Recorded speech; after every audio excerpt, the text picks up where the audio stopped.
You can't quit because you can't break. I mean, because the actual life that you live, the experience that we have as a whole, even though as tough as it is and as difficult that it is to push forward and to go, I mean, every day uh, towards something that you believe in, is because all these concepts really are ideas, and these ideas can only exist within a certain point of view, right? And the way that everybody sees different ideas is different. We can't really have the same. There will always be just a representation of what you understand, of what you know, what you're aware of. But it always changes. It's like school. If you join a school at first, you had an idea as you walked in, and then idea changed as you went through and got admitted and walked in and got to a class. Then your whole idea of it changes, right? It's like you might have liked a company before, then you bought their product, and you're like, damn, like I don't really like it that much, or I don't use it as much as I think. And for all these reasons, you got to realize that, well, all of these things come from a perception. And so the stability of the world around you, the psychological weight that it has, depends on pretty much the stability that you have within yourself, and your ability to keep that in place, the ability to have these concepts in your life and to allow them to exist, to be strong and to hold, is going to be a representation of the strength of you. And if you find your reality kind of switching around and things move, and you feel like, damn, I don't understand why it's like, why does this shift happen, is because then you stop being yourself, right? There is this moment where we know that we're being true to ourselves, and there's certain clarity that comes with life around us. There's also these moments when we have a feeling like we change now. We're not in character no more. We're not ourselves. And that moment is kind of like drugs, but at that moment you're being somebody else, and you're doing a disservice to everybody that is around you, because everybody that cares about you and that who you are, a source of a certain comfort of one way or another, because at that moment you're no longer you're not there. And if you are not there, then all the stability that you were offering to other people in their life, you just took out, you took it back, and you made this moment about you, right? And it's like there's energy everywhere, right? And then you're supposed to just be a place from which, like breath, you take in and then you take out. You take what you need and then you let go. But like to hold energy, to create a sort of place where the flow doesn't happen anymore, and you're blocking it. To be the reason for that, to why it's like a car that stops in the middle of the road, then all eyes are on you. Then you become the person to blame, and you will even blame yourself. You will make yourself pay, right?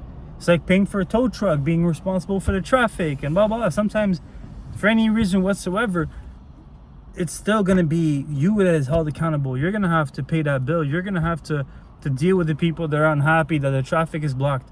And when we do these actions, which we could say are selfish and are not about a certain comfort, a certain idea of ourselves, then we're creating an obstacle.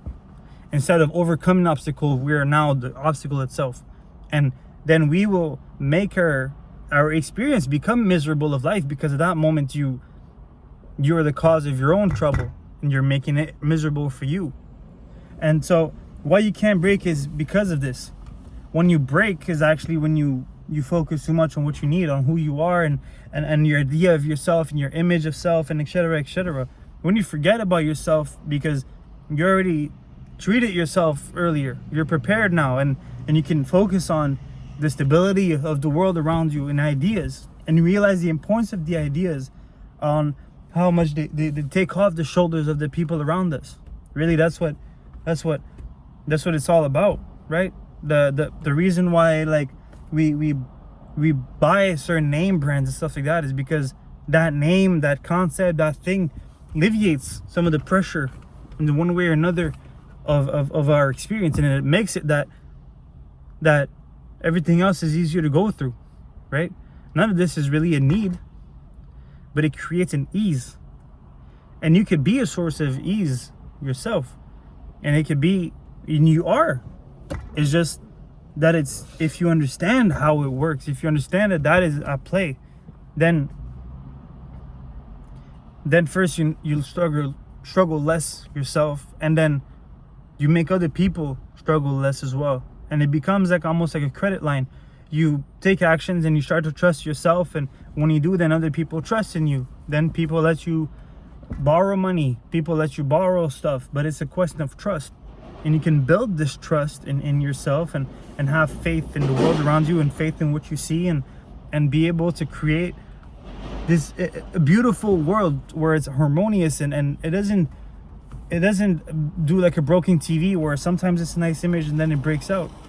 And you can do that by taking actions which support the point of view of the life around you that you have, that puts you in a mind state where that point of view is reestablished, and you reestablish it in whatever way that you do that, by getting closer to a sense of yourself, of being closer to a sense of authenticity.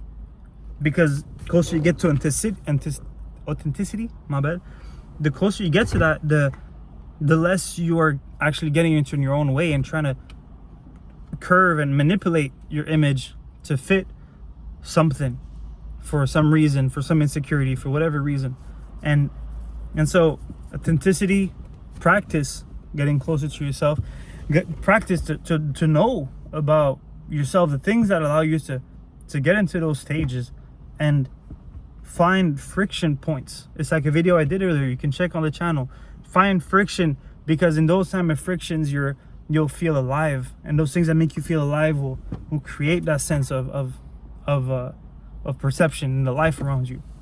And so yeah, for all of these reasons, you can't break, because it's not about you, is the point of this video. And it's not about you, it's about these concepts, these ideas, this stability. And that's the role that you play in the life of other people, whether you realize it or not. But by being in certain rooms consistently, by being a certain mood consistently, by holding on to your integrity in a certain way, by speaking in a certain manner, by alleviating people the way that you do, by doing your thing over and over and over again, you create the stability.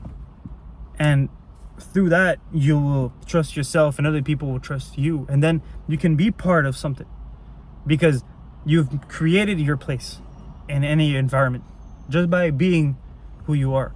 And that's what heals. That's what heals, because clarity heals. Confusion will actually make it that you are struggling more. That's why heartbreaks hurt, because you don't understand what happened. That's why you get hurt from these things that create confusion in your life. But you can create clarity by having a greater sense of self, by taking actions which create friction and make you feel alive, that put you in a positive state of mind, and that push you to overcome limitations that your mind has. And that's why you can push in different areas to overcome limits, because limits, when you overcome them, it proves that your mind was wrong, what you felt was right. I feel I can do this, but I feel that I can, but I don't think I can, but yet I still did. And so if my mind was wrong in this, it might be wrong in other places too. And I just proved it here. I just proved it in this gym. I just proved it here, there, and the other. And that's why all these performances and the athleticism matters, because that's the concept behind it, is that you overcome a sense of self. You overcome limitations and bad opinions about you by taking these actions. And if it's true here, it'll be true other places. If my mind was wrong here, it might be wrong in all these other places as well.